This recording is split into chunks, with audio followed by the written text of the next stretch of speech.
ខ្ញុំប្រកាសថាខ្ញុំសូមក្រាបថ្វាយបង្គំប្រដេចប្រគុណគ្រប់ព្រះអង្គជាទីគោរពសក្ការៈ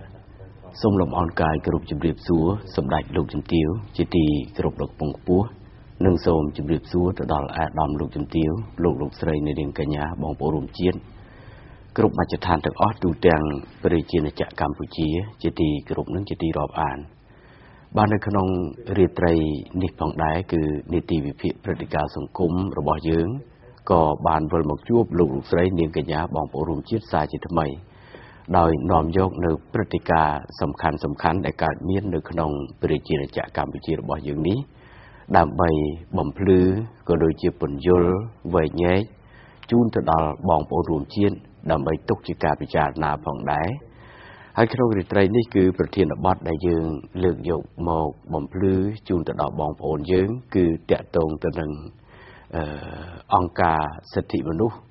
សហប្រជាជាតិប្រចាំនៅកម្ពុជាដែលយើងឃើញថាកំពុងតែដំណើរការប្រកបទៅដោយភាពមិនត្រឹមត្រូវភាពមិនសុចរិតចំពោះប្រជាជាតិកម្ពុជាក៏ដូចជាចំពោះប្រជាពលរដ្ឋកម្ពុជារបស់យើងផងដែរហើយតាក់ទងទៅនឹងរឿងអង្គការសិទ្ធិមនុស្សអង្គការសហប្រជាជាតិប្រចាំនៅកម្ពុជាជាទូទៅយើងឃើញថាតែងតែមានបញ្ហាជាមួយនឹងរាជរដ្ឋាភិបាលជាពិសេសគឺជាមួយនឹងមន្ត្រីរាជរដ្ឋាភិបាលតែម្ដងដែលយើងឃើញថាអង្គការសិទ្ធិមនុស្សក្តីហាក់បីដូចជានៅឈរខាងគណៈបកប្រឆាំងដោយមិនផ្ដល់យុត្តិធម៌មិនផ្ដល់តម្លាភាពទៅដល់សកម្មភាពសិទ្ធិមនុស្សនៅកម្ពុជានោះទេអញ្ចឹងហើយទើបយើងឃើញថាតាក់ទងទៅនឹងអង្គការសិទ្ធិមនុស្សនេះគឺតែងតែមានភាពរកាំរកូសដែលគួរឲ្យចាប់អារម្មណ៍អញ្ចឹងនៅក្នុងរាត្រីនេះគឺប្រធានបទរបស់យើងដែលលើកយកមកបំភ្លឺគឺជុំវិញរឿងនេះតែម្ដងហើយដែលមានលោកបណ្ឌិតឈឹមផលវរុនលោកជាវាគ្មិនកិត្តិយសនៅក្នុងនីតិរបស់យើងផងដែរបាទសូមជម្រាបសួរលោកបណ្ឌិតឈឹមផលវរុនបាទសូមជម្រាបសួរលោកសាស្ត្រាបាទសូមអរគុណលោកបណ្ឌិតហើយក្នុងរាត្រីនេះគឺប្រធានបទរបស់យើងគឺនឹងពិភាក្សាក៏ដូចជាសូមយោបល់ពីលោកបណ្ឌិតដែលតាក់ទងទៅនឹងសកម្មភាពអង្គការសិទ្ធិមនុស្សអង្គការសហប្រជាជាតិនៅកម្ពុជាដោយលោកបណ្ឌិតជ្រាបហើយថាប្រហែលថ្ងៃកន្លងមកនេះគឺលោកពេសូនេះត្រូវបានប្រមុខរាជរដ្ឋាភិបាលសម្ដេចអគ្គមហាសេនាបតីតេជោហ៊ុនសែនលោកបានស្នើសុំដោយផ្ទាល់ទៅកាន់អគ្គលេខាធិការអង្គការសហប្រជាជាតិលោកបានគីមូននៅក្នុងបំណងមួយគឺចង់ឲ្យលោកបានគីមូននឹងបដូរនៅលោកពេសូដែលជាតំណាងអង្គការសិទ្ធិមនុស្សអង្គការសហប្រជាជាតិប្រចាំកម្ពុជានឹងចេញគឺមិនមែនមានន័យថាបណ្ដេញទេលោកបណ្ឌិតគឺបដូរបាទអញ្ចឹងជុំវិញរឿងរ៉ាវនេះមុននឹងស៊ីជម្រៅទៅលើខ្លឹមសារហ្នឹងខ្ញុំចង់ឲ្យលោកបណ្ឌិតជួយជម្រាបជូនជនរួមជាតិបន្តិចអំពីតួនាទីរបស់អង្គការសិទ្ធិមនុស្សអង្គការសហប្រជាជាតិប្រចាំកម្ពុជាហ្នឹងថាតើមានតួនាទីយ៉ាងម៉េចដែរទៅដែលអង្គការសហប្រជាជាតិគេផ្ដល់ជាផ្នែកជាចំហហ្នឹងបាទអរគុណណាស់ជាដំបូងកិច្ចការសិទ្ធិមនុស្សដែលបងប្អូនជារដ្ឋធ្លាប់ឮហើយពាក្យនេះខ្លាយទៅជាពាក្យទំនើបនិយមដែលគេនិយមប្រើបាទប៉ុន្តែបញ្ហាត្រង់ថាតើពាក្យសិទ្ធិមនុស្សនឹងប្រើវាបង្កប់នៃពិតប្រាកដឆ្លុះបញ្ចាំងតថភាពក្នុងសង្គមខ្មែរផ្ដល់ប្រយោជន៍ក្នុងសង្គមខ្មែរនេះជាបញ្ហាសួរមួយដែលយើងត្រូវស្គាល់អំពីតួនាទីនៃអង្គការសិទ្ធិមនុស្សឬក៏យើងនិយាយឲ្យ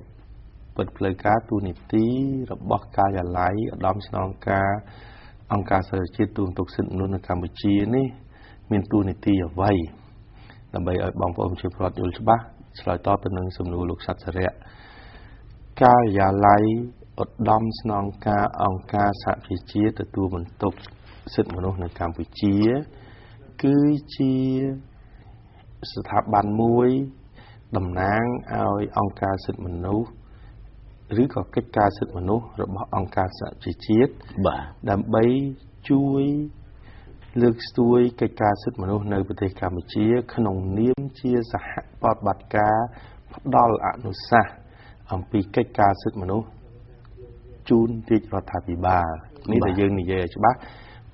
គឺជាអ្នកផ្ដល់យោបល់ឬក៏ជាអ្នកផ្ដល់នៅគំនិតប្រឹក្សាយោបល់ផ្សេងៗពាក់ព័ន្ធទៅនឹងកិច្ចការសិទ្ធិមនុស្ស ជួនរដ្ឋាភិបាលក្នុងគោលបំណងលើកស្ទួយ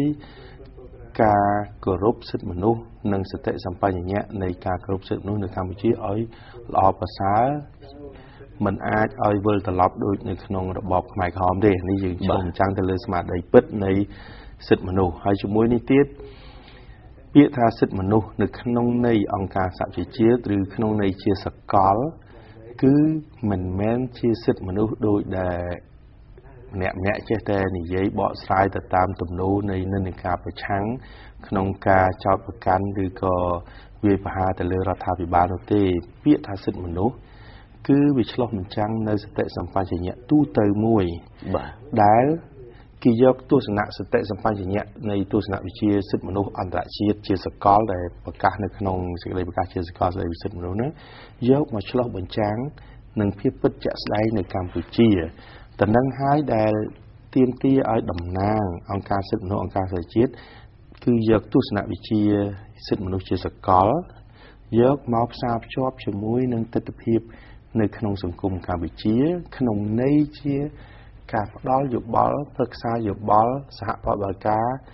ដោយស្មោះត្រង់ជាមួយនឹងរាជរដ្ឋាភិបាលក្នុងគោលបំណងយ៉ាងណាក្នុងកិច្ចការនេះយើង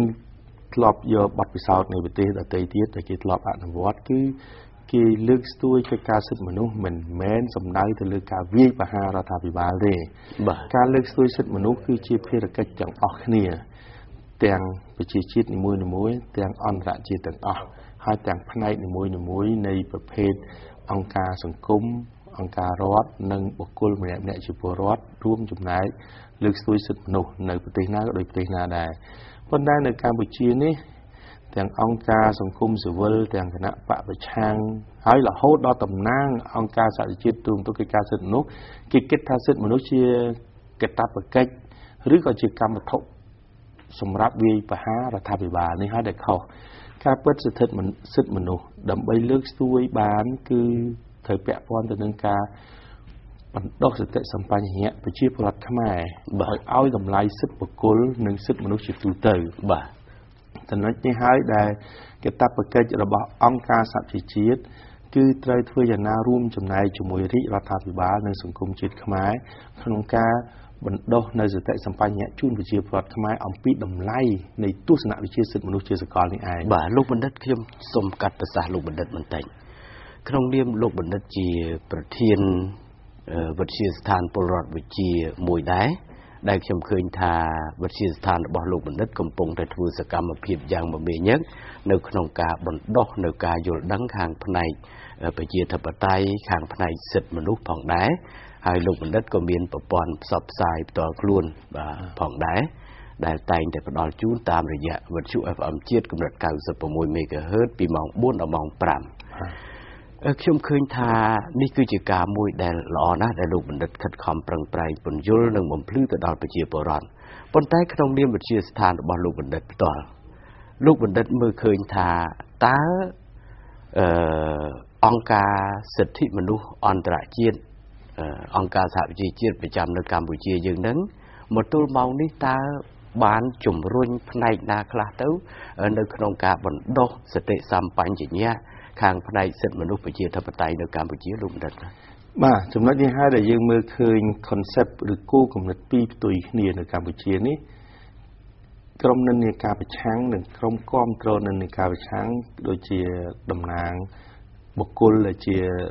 ទូនាទីតំណាងឲ្យការិយាល័យឧត្តមស្នងការអង្គការសហជាតិទូនទុកសិទ្ធិមនុស្សហ្នឹងគេមានគំនិតឬក៏មាន concept មួយផ្សេងគឺគេគិតថាការលើកស្ទួយសិទ្ធិមនុស្សនៅកម្ពុជាគឺធ្វើយ៉ាងណាដាក់សម្ពាធគៀបសង្កត់ជំរុញឲ្យរដ្ឋាភិបាលធ្វើហើយបានសេចក្តីថាគេដើរតួជាអាណាព្យាបាលមកត្រួតត្រា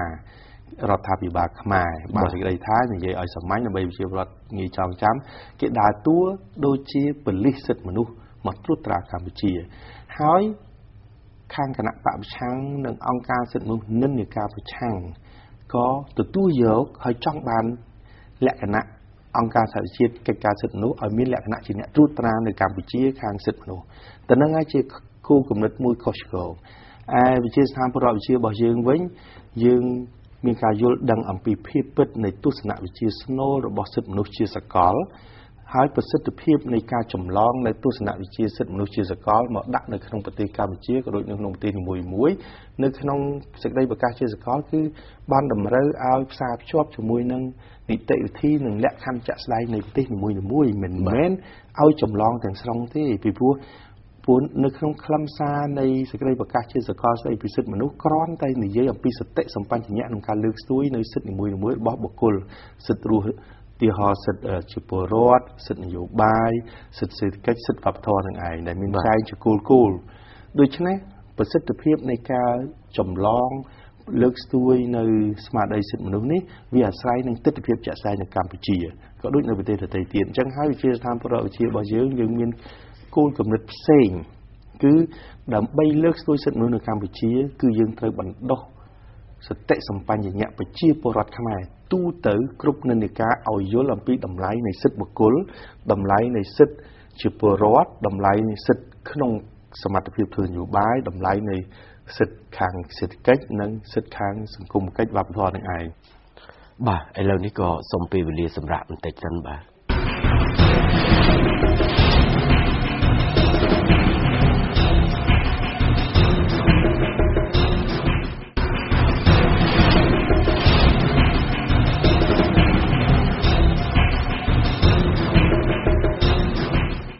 បាទបន្ទាប់ពីបានសម្រាប់បាញ់មិញនេះក៏សូមបន្តសំណួរជូនលោកបណ្ឌិតជាបន្តបាទលោកបណ្ឌិតមុននេះបន្តិចលោកបណ្ឌិតបានបញ្ជាក់ឲ្យថាមន្ត្រីអង្គការសិទ្ធិមនុស្សអន្តរជាតិនឹងគឺហាក់បីដូចជាកំពុងតែបង្ហាញនៅទូនីតិរបស់គេជាប៉ូលីសសិទ្ធិមនុស្សដែលឃ្លាំមើលនិងដាក់បន្ទុកទៅលើរាជរដ្ឋាភិបាលឲ្យធ្វើទៅតាមអ្វីដែលជាការអះអាងរបស់ខ្លួនអញ្ចឹងខ្ញុំឃើញថាចរិតនេះហើយនឹងចរិតបែបនេះគឺវាដូចគ្នាជាមួយនឹងគណៈបកប្រឆាំងនៅកម្ពុជាអញ្ចឹងស្របទៅតាមន័យនេះគឺខ្ញុំអាចសន្និដ្ឋានបានថាលោកបណ្ឌិតមានប្រសាសន៍ចង់សម្ដៅថាមន្ត្រីអង្គការសិទ្ធិមនុស្សអង្គការសហប្រជាជាតិនឹងលំអៀងទៅគណៈបកប្រឆាំងឬយ៉ាងណាបាទជាការត្រឹមត្រូវណាស់មិនមែនត្រឹមតែលំអៀងទេកំពុងដាក់ខុសផ្លូវទៅទៀតមានពេលខ្លះបើសិនជាមិនជាសហការជាមួយគណៈបកប្រឆាំងក៏មន្ត្រីអង្គការសិទ្ធិមនុស្សទូមទុកខាងសិទ្ធិមនុស្សនៅអង្គការជាតិនៅកម្ពុជានេះគឺដើរតួខ្លួនឯងជាចៅហ្វាយរបស់កម្ពុជាទៅទៀតមិនមែនត្រឹមតែសហបព្វការចិត្តដិតជាមួយនឹងគណៈបកប្រឆាំងដើរតួជាអ្នកនាំពាក្យឲ្យគណៈបកប្រឆាំងឬក៏ជាដៃគូចិត្តដិតជាមួយនឹងអង្គការសិទ្ធិមនុស្សក្នុងស្រុកដែលមាននិន្នាការប្រឆាំងទេគឺដើរតួជាអ្នកក្រអឺតកតងខ្ញុំតើនឹងខ្ញុំបើកវងកញ្ចក់តូចមួយដែលខ្ញុំបានឃើញផ្ទាល់ក្នុងរយៈពេលដែលខ្ញុំរស់នៅនិងរៀនសូត្រនៅប្រទេសអាល្លឺម៉ង់ខ្ញុំឃើញចរិតអ្នកសិទ្ធិមនុស្សគឺជាលក្ខណៈសាមញ្ញដោយវិជាពលរដ្ឋបាទសូម្បីតែការរៀបចំឯកសណ្ឋានជានេះគឺសាមញ្ញបំផុតបាទពីព្រោះអ្នកដែលបម្រើការខាងវិស័យសិទ្ធិមនុស្សគឺជាមនុស្សដែលមានចរិតលក្ខណៈខាងសង្គមគិច្ចបម្រើដល់សង្គមបម្រើដល់ប្រជាពលរដ្ឋដោយផ្ទាល់គឺសាមញ្ញបំផុតដែលខ្ញុំនិយាយហើយការនិយាយស្ដីគឺសុភាពរាបសារណាស់គ្មានចរិតកអឺតកតមទេប៉ុន្តែអាភ័ព្វអីឲ្យតែអ្នកសិទ្ធិមនុស្សមកធ្វើការនៅកម្ពុជាពិសេសបរទេសហើយនឹងខ្មែរដែលបានធ្វើការនៅឯការិយាល័យបរទេសខាងសិទ្ធិមនុស្សរហូតដល់ធ្វើនៅក្នុងអង្គការសិទ្ធិមនុស្សបែរទៅជាមានចំហផ្សេងអំពីទស្សនវិជ្ជានៃអ្នកសិទ្ធិមនុស្សនៅឯប្រទេសដទៃទៀតគឺគេដើរតួជាអ្នកមកត្រួតត្រាគេមិនត្រឹមតែត្រួតត្រាប្រជាពលរដ្ឋនៅតាមមូលដ្ឋានទេក៏អឺតកតមជាមួយប្រជាពលរដ្ឋមូលដ្ឋានរហូតដល់ដើរតួជាអ្នកត្រួតត្រាទៅលើស្ថាប័នរដ្ឋទៀតហើយទៅនឹងហើយដែលជាការផ្ទុយស្រឡះទៅនឹងហើយខ្ញុំចង់បញ្ជាក់បងប្អូនប្រជាពលរដ្ឋខ្មែរបុគ្គលដែលហ៊ាន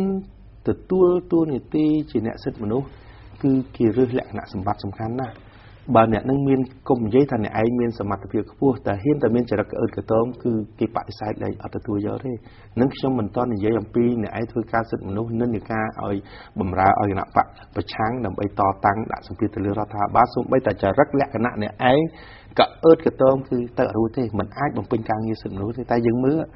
ប្រធានអង្គការសិទ្ធិមនុស្សនៅកម្ពុជាចរិតក្អឺតកតងទាំងខ្មែរទាំងបរទេស ហើយសូម្បីតែកូនចៅបម្រើការនៅអង្គការសិទ្ធិមនុស្សក៏ចរិតក៏អឺតកធមណាយើងអាចនឹកឃើញទាំងអស់គ្នាយើងមើល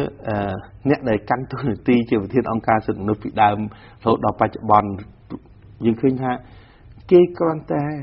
បំពាក់ផ្លាកសិទ្ធិមនុស្សទេប៉ុន្តែអ្នកនឹងគ្មានសតិសម្បញ្ញៈសិទ្ធិមនុស្សទេដែលខ្ញុំហ៊ានអះអាងឧទាហរណ៍ដូចរឿងចូលរួមចំណែកក្នុងការស្វែងយល់ពីកិច្ចការសិទ្ធិមនុស្សនៅកម្ពុជាគឺលុះត្រាតែអ្នកទាំងអស់នោះអាចចុះប្រឡូកជាមួយវិជាពលរដ្ឋដើម្បីបង្កើតនៅទំនុកទុកចិត្តគ្នាដើម្បីទទួលបាននូវព័ត៌មានគ្រប់ជ្រុងជ្រោយពីប្រជាពលរដ្ឋគ្រប់ភាគីខ្ញុំលើកឧទាហរណ៍តែរឿងទំនាស់ដីធ្លីបើសិនជាអង្គការសិទ្ធិមនុស្សឬក៏មន្ត្រីសិទ្ធិមនុស្សអង្គការជាតិក្តីអង្គការជាតិក្តីទៅចុះនៅក្នុងមូលដ្ឋានប៉ុន្តែមានបូរេវិនិច្ឆ័យទៅទំនាក់ទំនងតែជាមួយនឹងភាគីតែម្ខាងហើយចោទប្រកាន់ភាគីម្ខាងគេមិនមែនហៅថាអ្នកសិទ្ធិមនុស្សទេបើប៉ុន្តែលោកបណ្ឌិតត្រង់ចំណុចនេះខ្ញុំតែងតែឮសូរចេញពីខាងគណៈបកប្រឆាំងជាពិសេសគឺថាចេញពីអង្គការក្រៅរដ្ឋាភិបាលមួយចំនួននៅកម្ពុជាគេតែងតែនិយាយថាមូលហេតុដែលអង្គការសិទ្ធិមនុស្សអន្តរជាតិអង្គការសហជីវជាតិក្តីឬក៏មន្ត្រីអង្គការក្រៅរដ្ឋាភិបាលផ្សេងក្តីដែលជួយជ្រោមជ្រែងគណៈបកប្រឆាំងដោយហេតុថាគណៈបកនោះគឺជាគណៈបកដែល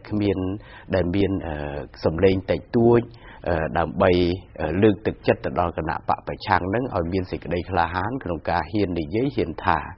អញ្ចឹងការអះអាងបែបនេះវាជារឿងមួយដែលត្រឹមត្រូវទៅតាមគោលការណ៍ប្រជាធិបតេយ្យឬក៏ទៅតាមវត្ថុបំណងរបស់អង្គការសិទ្ធិមនុស្សអន្តរជាតិដែរទេបាទនឹងហើយដែលជាកំហុសឆ្គងបើសិនជាបុគ្គលដែលបម្រើការនៅការិយាល័យអង្គការសិទ្ធិមនុស្សរបស់អង្គការជាតិចង់ជួយកម្ពុជាអាចផ្លោះព្រំដែនពីសិទ្ធិមនុស្សទៅជាធិបតេយ្យចុះបើចង់ជួយកម្ពុជាគួរតែសម្លឹងមើលអរិយាប័ត្ររបស់គណៈបកប្រឆាំងនិងអង្គការសិទ្ធិមនុស្សប្រឆាំងសួរថាគណៈបកប្រឆាំងមានវប្បធម៌នយោបាយត្រឹមត្រូវតាមគន្លងប្រជាធិបតេយ្យតែអត់បាទតើប្រឆាំងនៅកម្ពុជានេះដូចនឹងប្រឆាំងគណៈបកប្រឆាំងនៅបណ្ដាប្រទេសជឿនលឿនទេបាទនឹងដែលអង្គការសិទ្ធិមនុស្សធ្វើពិចារណាហើយមួយទៀតមន្ត្រីអង្គការសិទ្ធិមនុស្សក្នុងស្រុកទៀតសួរថាអន្តរជាតិអង្គការសិទ្ធិមនុស្សអន្តរជាតិឬក៏យើងហៅថាអង្គការជាតិនោះគួរតែបណ្ដុះបណ្ដាលបញ្យលមន្ត្រីមេដឹកនាំអង្គការសិទ្ធិមនុស្សក្នុងស្រុកឲ្យយល់អំពីទស្សនវិជ្ជាសិទ្ធិមនុស្សដែលចម្លងពីទស្សនវិជ្ជាសិទ្ធិមនុស្សជាសកលមកទស្សនវិជ្ជាសិទ្ធិមនុស្សជាក់ស្ដែងក្នុងសង្គមខ្មែរនោះគួរតែបណ្ដុះបណ្ដាលពីព្រោះមិនខុសអំពីរូបមន្តគ្រូបង្រៀនទេគ្រូបើយើងរើសមនុស្សដែលអត់ចេះអំពីគរុកុសលនិងអត់មានសមត្ថភាពក្នុងការបង្រៀនដូច្នេះគាត់នឹងនាំសិស្សមួយថ្នាក់ធ្លាក់ទៅក្នុងអន្លង់អវិជ្ជ័យនៃអវិជ្ជាដោយមិនដឹងខ្លួនហើយគ្រោះថ្នាក់ជាងមនុស្សដែលអត់ចេះទៅទៀតគឺនាំមនុស្សឲ្យចេះទៅក្នុងផ្លូវខុសអញ្ចឹងមេដឹកនាំអង្គការសិទ្ធិមនុស្សនៅកម្ពុជាបើខ្ញុំពិនិត្យទៅលើសមត្ថភាពភាគតិចណាស់ដែលមានសមត្ថភាពយល់ដឹងអំពីសិទ្ធិមនុស្សអញ្ចឹងដោយសារកង្វះសមត្ថភាពនឹងឲ្យគាត់ចុះទៅបដិបដាប្រជាពលរដ្ឋគឺគាត់មានគំនិតត្រឹមតែញុះញង់ឲ្យប្រជាពលរដ្ឋចេះក្រោកតតាំងប្រឆាំងរហូតដល់ប្រឆាំងនឹងច្បាប់ទៀតហើយសួរថាមន្ត្រីអង្គការសិទ្ធិមនុស្សរបស់អង្គការជាតិមានចាប់អារម្មណ៍ចំណុចហ្នឹងទេសួរថាផលបច្ច័យនៃការលើកស្ទួយសិទ្ធិមនុស្សតាមវិធីហ្នឹងវាបានផលអ្វីជាង10ឆ្នាំមកហើយជោគជ័យនៃដំណើរវិវត្តសិទ្ធិមនុស្សដោយសារអង្គការសិទ្ធិមនុស្សទាំងអស់ហ្នឹងឬក៏ដោយសារស្មារតីមើងម៉ាត់របស់ស្ថាប័នរដ្ឋរបស់ប្រមុខរដ្ឋាភិបាលក្នុងការពង្រឹងនិងកិច្ចការលើកស្ទួយសិទ្ធិមនុស្សហើយនឹងពង្រឹងការអនុវត្តច្បាប់ចំណុចនេះហើយដែលគណៈបកប្រឆាំងគួរពិចារណាសិទ្ធិមនុស្សដែលខ្ញុំចង់បញ្ជាក់ដូចកម្មវិធីរបស់ជាសាធារណរដ្ឋគឺយើងផ្អែកលើការបណ្ដុះបណ្ដាលលើកទឹកចិត្តឲ្យប្រជាពលរដ្ឋយល់អំពីការទទួលខុសត្រូវក្នុងខ្លួនជាពលរដ្ឋម្នាក់ឲ្យយល់អំពីតើដើម្បីយើងម្នាក់គោរពគ្នាទៅវិញទៅមកអានឹងហើយជាផលបច្ច័យនៃសិទ្ធិមនុស្សមួយទៀតយើងម្នាក់ ត្រូវរស់រវើកក្នុងការងាររស់រវើកក្នុង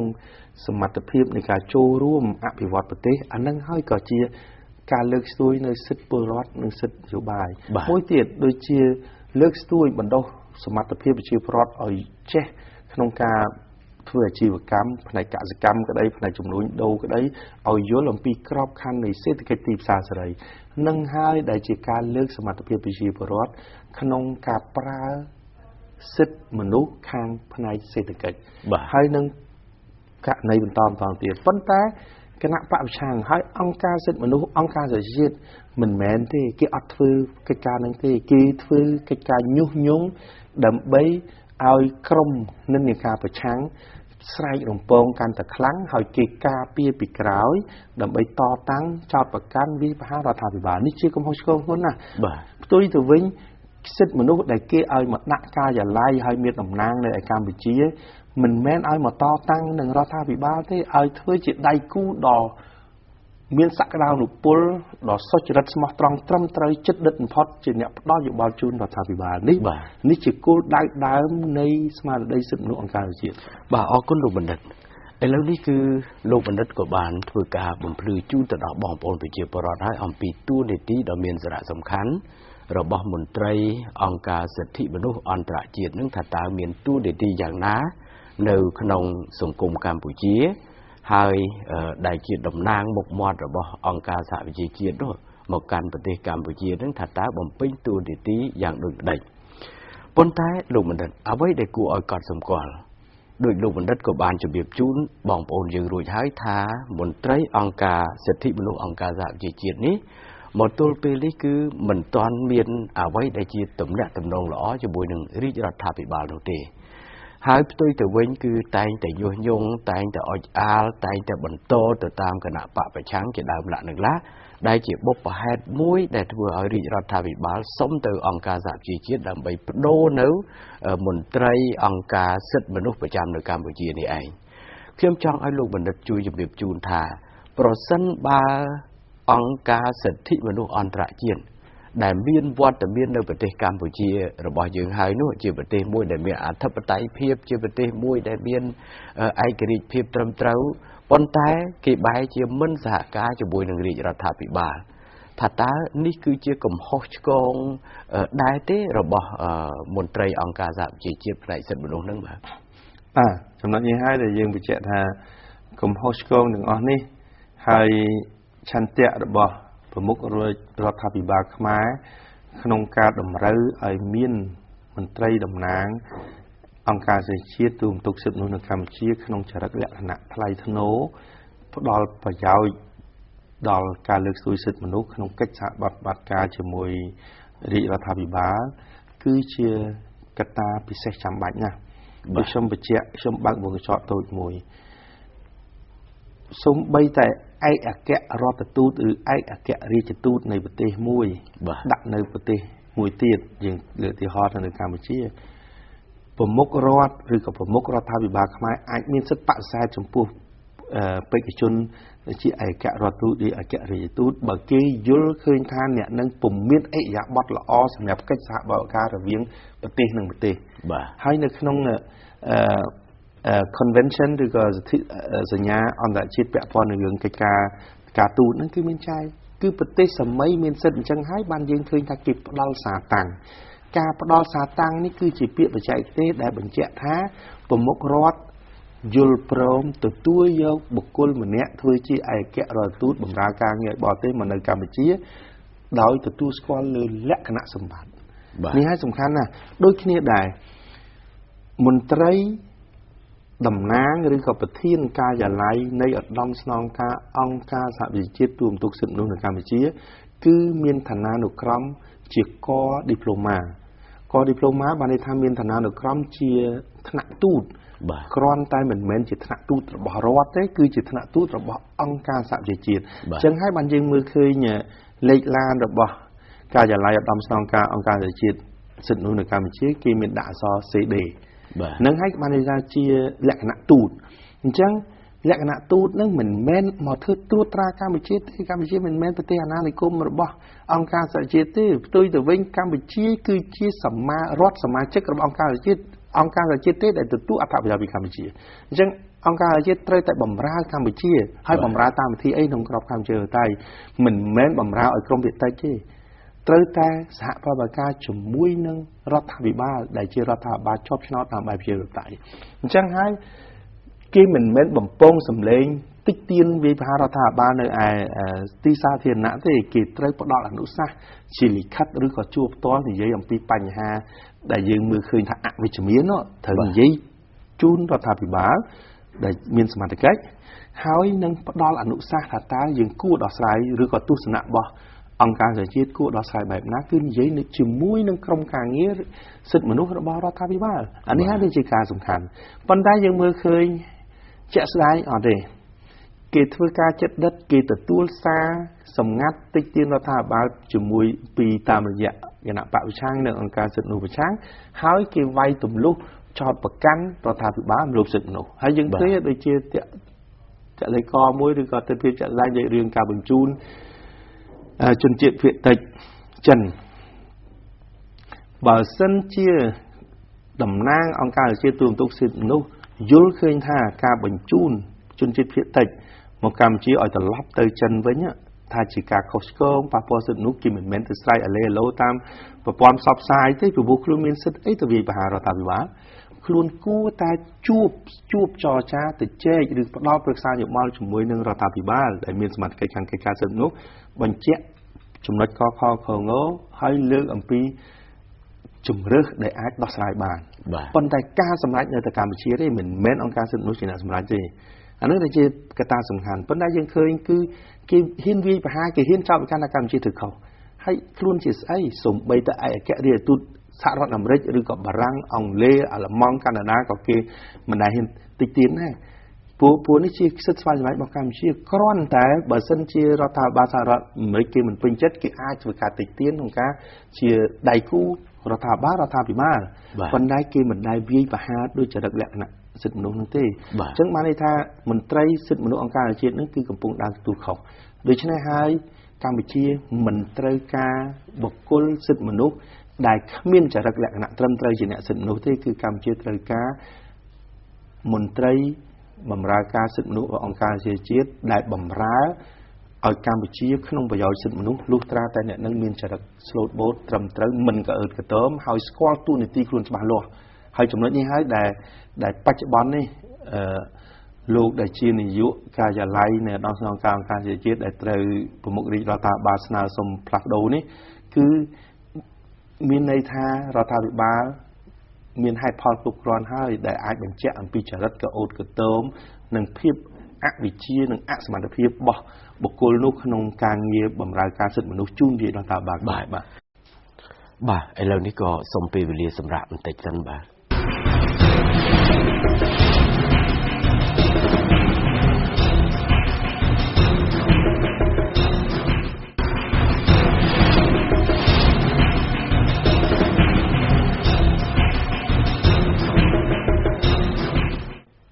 បន្ទាប់ពីបានសម្រាប់បាញ់មិញនេះក៏សូមបន្តសំណួរជូនលោកបណ្ឌិតជាបន្តបាទលោកបណ្ឌិតតកតងទៅនឹងការដែលរាជរដ្ឋាភិបាលសូមផ្លាស់ប្ដូរលោកពេស៊ូនឹងផងដែរបាទយើងឃើញថាបញ្ហានេះត្រូវបានលោកសំរងស៊ីដែលជាតនដិតមួយរូបនៅក្រៅប្រទេសហ្នឹងគឺថាមានប្រតិកម្មហើយប្រតិកម្មរបស់គាត់នឹងគឺគាត់បានអះអាងថាការដែលរាជរដ្ឋាភិបាលជាពិសេសគឺសម្ដេចអគ្គមហាសេនាបតីតេជោហ៊ុនសែនដែលក្នុងនាមលោកជានាយករដ្ឋមន្ត្រីនៃប្រជាណាចក្រកម្ពុជានេះសុំទៅលោកបានគេមូលដើម្បីឲ្យផ្លាស់ប្ដូរលោកពេស៊ូនេះគឺលោកសំរងស៊ីគាត់បានអះអាងថានេះគឺជាការមួយដែលរាជរដ្ឋាភិបាលខ្មែរ កកូកកាយកិច្ចការផ្ទៃក្នុងរបស់អង្គការសហប្រជាជាតិតើអំណះរបស់លោកសំរងស៊ីបែបនេះ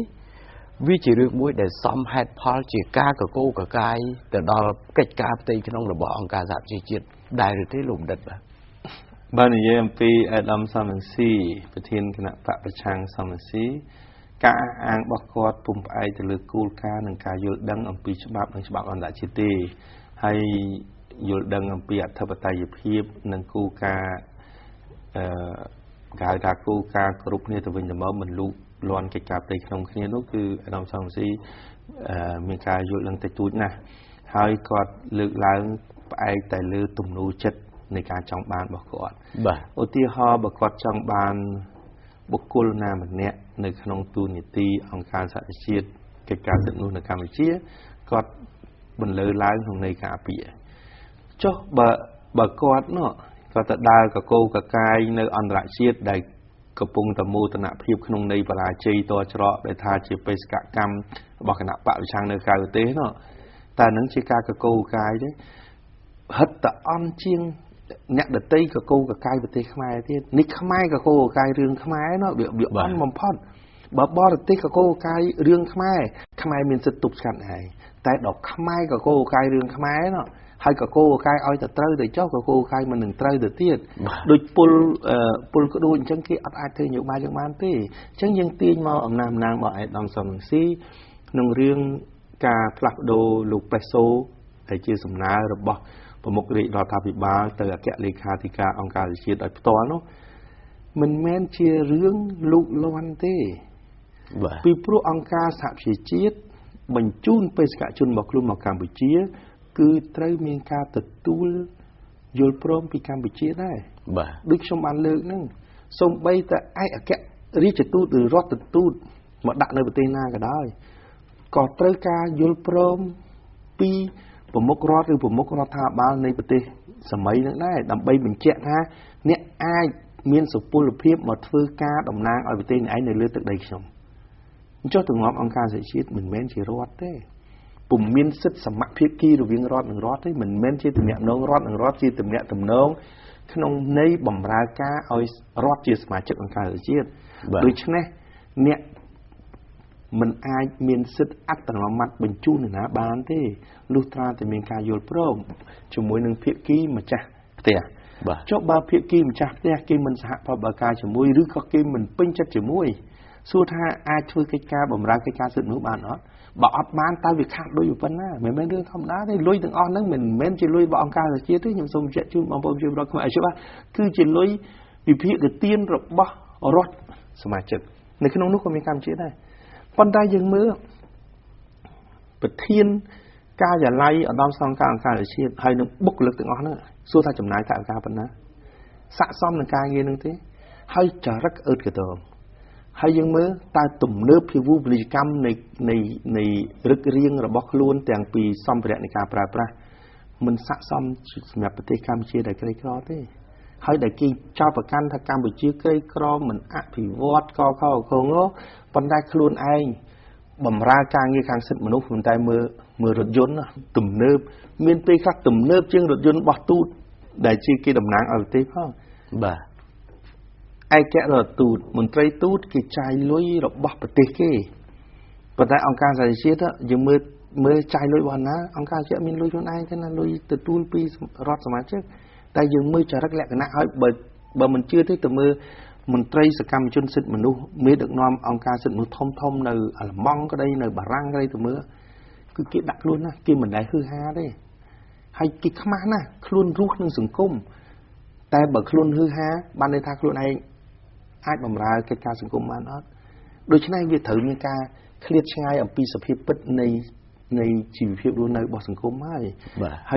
កិច្ចការសង្គមមួយកិច្ចគឺជាការសិទ្ធិមនុស្សតែនឹងហើយយើងអាចមើលពិចារណាតែនឹងហើយដោយសារគេមានចរិតអឺតកតើរបៀបនឹងហើយដែលខ្ញុំចង់បញ្ជាក់ថាការផ្លាស់ប្ដូរគឺជាការចាំបាច់ពីព្រោះការផ្លាស់ប្ដូរមិនមែនជាការបំផ្លិចបំផ្លាញការងារសិទ្ធិមនុស្សទេការផ្លាស់ប្ដូរឬក៏សំណើសុំឲ្យមានការផ្លាស់ប្ដូរគឺជាការគោរពចំពោះអធិបតេយ្យនៃការងាររបស់អគ្គលេខាធិការអង្គការសហជាតិចំពោះបុគ្គលដែលធ្វើកិច្ចការដ៏ខុសឆ្គងនៅកម្ពុជាអញ្ចឹងយើងមានសិទ្ធិស្នើគឺជាការត្រឹមត្រូវដែរកុំនិយាយថាមានសិទ្ធិស្នើយើងមានសិទ្ធិដកបណ្ដឹងចេញផងបាទព្រោះយើងមើលជាមួយឯករដ្ឋទូតជាមួយនឹងមន្ត្រីទូតនៃប្រទេសគេមានសិទ្ធិបណ្ដឹងចេញហើយកម្ពុជាមិនប្រើសិទ្ធិបណ្ដឹងចេញទេប្រើសិទ្ធិស្នើមានការផ្លាស់ប្ដូរដូច្នេះគឺជាភាពទទួលខុសត្រូវនិងគោរពគ្នាទៅវិញទៅមកណាមិនមែនជារឿងលូកកិច្ចការផ្ទៃក្នុងរបស់អង្គការជាតិទេពីព្រោះជារឿងរបស់កម្ពុជា bà nẹt trong chui Campuchia nẹt tới râu vị thi giờ ná đầm bay chia bây giờ đào Campuchia mình mến chia bây giờ này cá vì bà ha ra thao bị bá đầm bay chui ở nơi này cá bà trắng là hô đào tôi chỉ nẹt nòm pi ở cái nạ bà sang điện nó cứ ở tâm tay gì bà lúc mình đặt trăng chấm đợt đại lịch chấm biển chấm ngào mùi tiết để sống ở lúc mình đặt thử cả bầm phừ phong đáy ní bà dung từ tam bà sa rồi bỏ sầm đại kẹm hà sinh na bà đấy để chu hồn sàn nơi để lục chụp cho bùi nằng lục bàn kỳ muốn kẹm lì kha đi cả ông cả dạo chơi chiến đó sầm đại lục bàn miền bà sa sna xóm từ lục bàn kỳ bùn thà xóm ở miền cà đô lục bề xù nì hai bà sân na chỉ mình miền cà flap đồ thế cứ đừng bắt cà để giả lại nè ông cả sự thị manu ông cả dạo chơi chiếnไปจำในกัมพูชีตรงចំណុចនេះខ្ញុំចង់ឲ្យលោកបណ្ឌិតជួយបញ្ជាក់ថាប្រសិនបើមានការបិទនៅការិយាល័យអង្គការសិទ្ធិមនុស្សអន្តរជាតិប្រចាំនៅកម្ពុជាមែននោះបើយល់ទៅតាមសម្ដីរបស់គណៈបកប្រឆាំងដូចជាលោកកឹមសុខាក្តីលោកខាងលោកសំរងស៊ីក្តីហ្នឹងគឺគាត់និយាយថាបើសិនណាជាមានការបិទការិយាល័យអង្គការសិទ្ធិមនុស្សនៅកម្ពុជាមែននោះកម្ពុជាគឺជាប្រទេសមួយដែលគ្មានការគោរពសិទ្ធិមនុស្សជាប្រទេសផ្ដាច់ការជាប្រទេសគ្មានប្រជាធិបតេយ្យជាដើមឡាក់នឹងឡាអញ្ចឹងចំណុចនេះតើលោកបណ្ឌិតយល់ឃើញយ៉ាងណាលោកបណ្ឌិតបាទយើងអាចពិនិត្យមើលទាំងអស់គ្នាគណៈបកប្រឆាំងនិងអង្គការសិទ្ធិមនុស្សនិន្នាការប្រឆាំងប្រតិកម្មយ៉ាងណាចំពោះការស្នើសុំផ្លាស់ប្ដូរ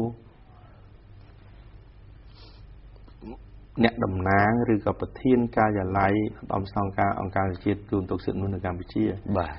ប្រតិកម្មរបៀបពួកគាត់នេះគឺសបញ្ជាក់រួចទៅហើយថា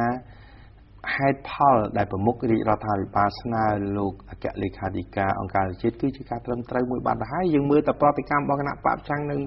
មន្ត្រីសិទ្ធិមនុស្សប្រឆាំងគឺហាក់ដូចជាបាត់បង់ដៃជើងលាក់លៀមរបស់គាត់មួយបាត់ហើយហ្នឹងបាទអញ្ចឹងជាការសបញ្ជាក់ថាហេតុផលដែលប្រមុខរាជរដ្ឋាភិបាលស្នើសុំផ្លាស់ប្ដូរហ្នឹងគឺត្រឹមត្រូវបាត់ហើយពីព្រោះអ្នកហ្នឹងគឺជាអ្នកនាំពាក្យឲ្យគណៈបកប្រឆាំងអញ្ចឹងនៅពេលដែលអ្នកហ្នឹងបាត់គណៈបកប្រឆាំងដូចបាត់ដៃគូមួយបាត់ហើយនេះជាការសន្យាមួយទី2ការិយាល័យឧត្តមស្នងការអង្គការជាតិទូនទុកសិទ្ធិមនុស្សនៅកម្ពុជាមានតាំងពី92 93មកម្លេះយោងតាមសុឆន្ទៈរបស់កម្ពុជាភ្ជាប់ជាមួយនឹងកិច្ចព្រមព្រៀងក្រុងប៉ារីបន្តិចទៀតខ្ញុំនឹងបញ្ជាក់ពីភាពពិតនៃកិច្ចព្រមព្រៀងក្រុងប៉ារីចំពោះកិច្ចការសិទ្ធិមនុស្សនេះតាំងពីពេលហ្នឹងមកដល់ពេលឥឡូវនេះដែលឃើញគណៈបកប្រឆាំងថាកម្ពុជាមានការគោរពសិទ្ធិមនុស្សទេបាទកម្ពុជាមានដំណើរការជាតៃជឿនលឿនទេហើយមានវត្តមានឧត្តមស្នងការឬការិយាល័យនៃឧត្តមស្នងការសហជាតិនៅក្នុងកិច្ចការសិទ្ធិមនុស្សនៅកម្ពុជានេះគឺគេថារួចទៅហើយដូច្នេះបានន័យថាវត្តមានរបស់ឧត្តមស្នងការអង្គការសហជីវជាតិនៅកម្ពុជាវាគ្មានបានការសម្រាប់សិទ្ធិមនុស្សបាត់ហើយបើតាមទស្សនៈរបស់អ្នកប្រឆាំងពីព្រោះពីដើមមកដែលឮសូរអ្នកប្រឆាំងនិយាយថាកម្ពុជាមានការវិវត្តល្អចំពោះស្ថានភាពសិទ្ធិមនុស្សអញ្ចឹងបើសិទ្ធិមនុស្សនៅកម្ពុជាអាក្រក់បានន័យថាការងារសិទ្ធិមនុស្សរបស់អង្គការជាតិនៅកម្ពុជាគឺបរាជ័យមិនមែនតែរដ្ឋាភិបាលទេហើយអង្គការសិទ្ធិមនុស្សក្នុងស្រុកក៏បរាជ័យដែរអញ្ចឹងបើបរាជ័យទៅឲ្យទុកការិយាល័យនឹងទៅអីទៀតបើអត់មានស្ថានភាពល្អសម្រាប់សិទ្ធិមនុស្សដូច្នេះគឺវាគ្រប់គ្រាន់ទៅហើយបើអ្នកឯងមិនទទួលស្គាល់ស្ថានភាពសិទ្ធិមនុស្សនៅកម្ពុជាល្អប្រសើរទេបានន័យថាអង្គការសិទ្ធិមនុស្សរបស់អង្គការជាតិអត់បានការទៅហើយអញ្ចឹងយើងទាញមកវិញឥឡូវអានឹងទុកឲ្យគាត់គិតពាក្យសម្ដីរបស់គាត់ទៅចុះយើងទាញអំពីការបង្កើតការិយាល័យនៃឧត្តមស្នងការអង្គការសហជីវជាតិទូនទុកសិទ្ធិមនុស្សនៅកម្ពុជាបាទពួកគាត់ទាំងអស់នេះកំពុងតែបំភ្លៃរឿងពិតដោយយកកិច្ចព្រមព្រៀងសន្តិភាពក្រុងប៉ារីមកធ្វើការបកស្រាយទាំងទស្សនៈទុច្ចរិតនិងខិលខូចនៅក្នុងអត្ថបទខ្ញុំមិនបញ្ជាក់មេត្រាទេទុកឱកាសឲ្យគាត់ចំណាយពេលទៅរកខ្លួនឯងនៅក្នុងសន្ធិសញ្ញាសន្តិភាពក្រុងប៉ារីថ្ងៃ23ដុល្លារ1991ខ្លឹមសារបញ្ជាក់ច្បាស់ណាស់មិនមែនតម្រូវឲ្យរដ្ឋាភិបាលឬក៏ភាគីកម្ពុជាបង្កើតការិយាល័យឧត្តមស្នងការអង្គការសហជីវជាតិទូនទុកសិទ្ធិមនុស្សនៅកម្ពុជាទេមើលឲ្យច្បាស់គឺនិយាយតែអំពីអ្នករាយការណ៍ពិសេស កិច្ចការសិទ្ធិមនុស្សរបស់អង្គការសហជីវជាតិនិយាយពាក្យត្រឹមតែអ្នករាយការណ៍ពិសេសរបស់អង្គការសហជីវជាតិលើកិច្ចការសិទ្ធិមនុស្សនៅកម្ពុជាបានសេចក្តីថាជាអ្នកដែលត្រូវយកទស្សនវិជ្ជាព័ត៌មាននៃកិច្ចការសិទ្ធិមនុស្សទៅអង្គការសហជីវជាតិគឺអត់មាននិយាយអំពីការបង្កើតនៅស្ថាប័ន executive ឬក៏ស្ថាប័នប្រតិបត្តិសិទ្ធិមនុស្សរបស់អង្គការជាតិនៅកម្ពុជាទេបាទប៉ុន្តែការិយាល័យឧត្តមស្នងការអង្គការសហជីវជាតិទទួលបន្ទុកសិទ្ធិមនុស្សនៅកម្ពុជាកើតឡើងដោយសារ MOU សុខឆន្ទៈរបស់រាជរដ្ឋាភិបាលខ្មែរមិនមែនកើតឡើងដោយសារកិច្ចព្រមព្រៀងសន្តិភាពក្រុងប៉ារីសឬប្រទេសច្រឡំគឺកើតឡើងដោយសារ MOU នៅក្នុងខ្លឹមសារ MOU ដែលជាការព្រមព្រៀងគ្នាជាមួយនឹងក្រសួងការបរទេសខ្មែរគឺបានបញ្ជាក់ច្បាស់ណាស់នៅក្នុងខ្លឹមសារហ្នឹងហើយមិនមែនជាការតម្រូវឲ្យបង្កើតទេជាការព្រមព្រៀងគ្នាបង្កើតអញ្ចឹងនៅពេលដែលកម្ពុជាយល់ឃើញថាប្រទេសកម្ពុជាទទួលបាននៅឋានៈដ៏ល្អប្រសើរក្នុងកិច្ចការសិទ្ធិមនុស្សគឺកម្ពុជាអាចបញ្ឈប់ពេលណាក៏បានដែរមិនមែនជារឿងដែលអស់លោកអ្នកប្រឆាំងនិយាយនោះទេគឺនៅក្នុងកិច្ចព្រមព្រៀងសន្តិភាពក្រុងប៉ារីសអត់មាននិយាយអំពីការបង្កើតការិយាល័យទេគឺជាការអនុញ្ញាតរបស់រាជរដ្ឋាភិបាលខ្មែរចំណុចនេះហើយដែលខ្ញុំចង់បញ្ជាក់ថាការបិទការិយាល័យឧត្តមស្នងការអង្គការជាតិទូតទុកសិទ្ធិមនុស្សគឺជាសិទ្ធិស្វ័យសម្រេចរបស់កម្ពុជាបើសិនជាកិច្ចសហប្រតិបត្តិការជាមួយអង្គការជាតិពាក់ព័ន្ធនឹង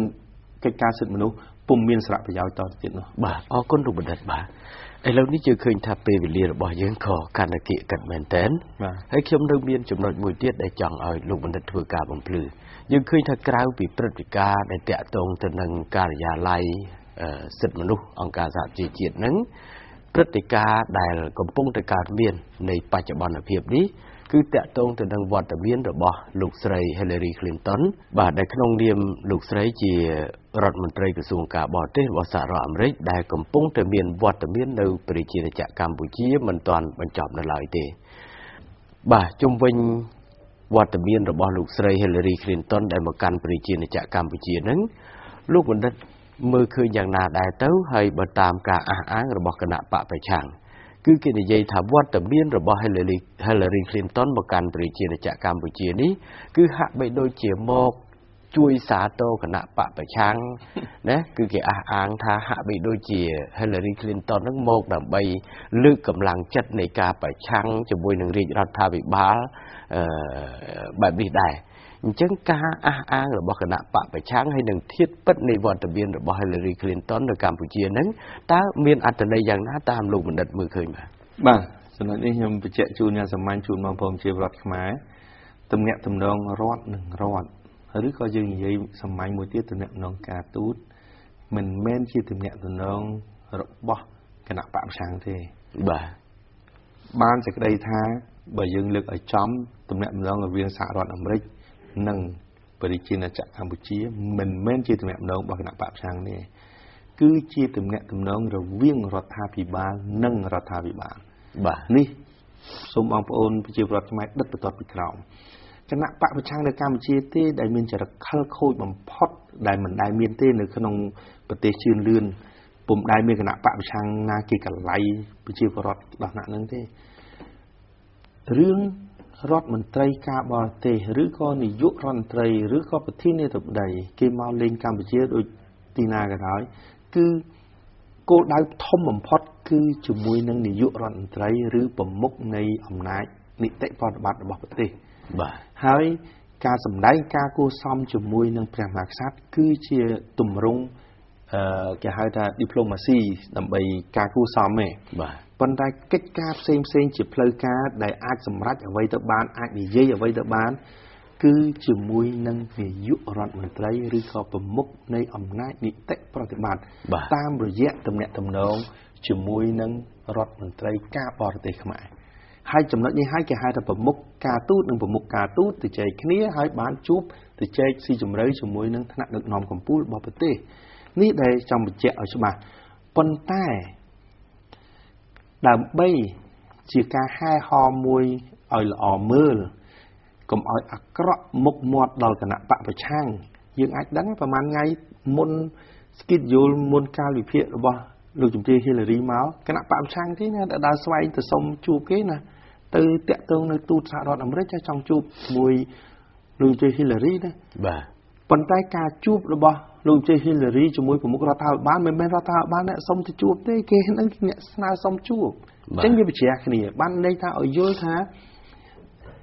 lúc chúng tiêu Hillary Clinton rót mình trai cả bỏ là tế cứ mau từ chơi cho mùi nâng rót thao bị bà khám ải ai ca để đo lên tập hiệp cách tôi sôi đang trong khảo sầm rập nặng bạ với trắng cứ con tài chia ca ông cùi chăm sắp thà ta cái nặng bạ với trắng thì dễ ông bìa vậy là vẫn đâu đậm ấy chỉ cả cu xóm rung môi của mọi thà toát cháu bẩm bạc mốc cái nặng bạ với trắng nít đây cái nặng bạ với trắng tới vô cái ca bỏ tới cái thứ chăng bà sân chia rót mình trai rồi có bậc thiên yêu đây rồi này dụ rót mình trai nào môi kia máu xoay mà chụp cái nặng bạ với trắng kỳ cái miền ở cả màu tu sửa cách phơi cá thế nhưng ở school biết tu sửa cách phơi cá cứ chỉ tu sửa cách rót nâng rót đầm nàng rót nâng đầm nàng rótนี่ฮะจีปัญญาสำคัญเฮานี่ยี่องปีอันตนัยการน่ะถนัดนึกนอมระบบประเทศหามนายมากัมพูชีโดยการในรัฐไทยคาร์บอนเตสารรัฐอเมริกากัมพูชีคือมีอัตนัยท้องน่ะสำหรับกัมพูชีคือจิกาตัวตัวสกอลในสมมติพอลกาเงี้ยของการก่อสร้างสังคมไปเชื่อต่อไปใต้หลังละโดยการไปเชื่อคือสหรัฐอเมริกาตัวสกอลบันยังมือเคยปีหมู่ชนามเตยหมู่ชนามตัวเนี่ยมันโดนกันแต่ฟูเตยเราโหดดอเชียนตัวดอตัวสนักเกลือกาเราบอกตัวที่ฮิลลารีเฮ้ยใบยังปีนัดตัวเลือกกับรุ่งตัวไงมุกในชนามปีปอนดับมวยหนึ่งอ้มีตุสนาเกจบรรทอเทียบยืนตามตำรวจบรรทอปีรอนไตรกาบอเตคือหนึ่งอาเช่นระดับประเทศนี้จบเลยนี่คือจะเกจยูทงนัสสำหรับกัมพูชีกัมพูชีก็มีเกจยูทงนัสของการแตะลงตะกายประเทศใดบ้าสมออกคนลูกบันเดดบ้าลูกใส่ดูตุสนาเกจนจิตีกรบนั่งจิตีรอบอ่านบ้าไอ้เรื่องนี้เคยจับเปรียบเลียนในกรรมวิธีวิพิปฏิการสังคมระบอบยืนกับบานบัดดอลที่เป็นจอบตาหายให้จบัดท่าจืดเจาะท่าตามระยะการเบาสายระบอบลูกบุญเด็ดได้จำเรียบจูนต่อดอลจนรวมเชียตามระยะในทีวิพิปฏิการสังคมระบอบยืนนี้ก็บานเชื่อประยาวตกจากการพิจารณาผ่องได้ได้แตะตรงต่อหนึ่งปฏิการจุ่มวิญองการสิทธิมนุษย์องการสหประชาชาติประจำในกัมพูชีรวมจมูกหนึ่งวัดตะเบียนระบอบลูกไซเฮลลารีคลินตันในกัมพูชีจะได้แบบนี้ก็เชี่ยคลำสามวยตุกจิกาบ่มพลื้อปนยลตุกจิกาเชียบสำหรับยืงถึงออกนี้โรงเรียนจีบจีบปลอดขมายผ่องได้อะไรนี้โดยสาธารณประโยชน์โจรมาดอลตีเป็นจอบท้ายฉบับสมทลายดอกก้นสมได้ดอกจุ่มเตี้ยวดอมลูกจุ่มเตี้ยวได้บาดตามด้านตุสนาในตียืงนี้ตั้งเป็นดาวโรดดอลจับว่าสำหรับปีนี้ฉบับร่วมจุ่มมวยหนึ่งการอะไรบ่อยืงสมออกก้นสมจุ่มเรียบเรียบ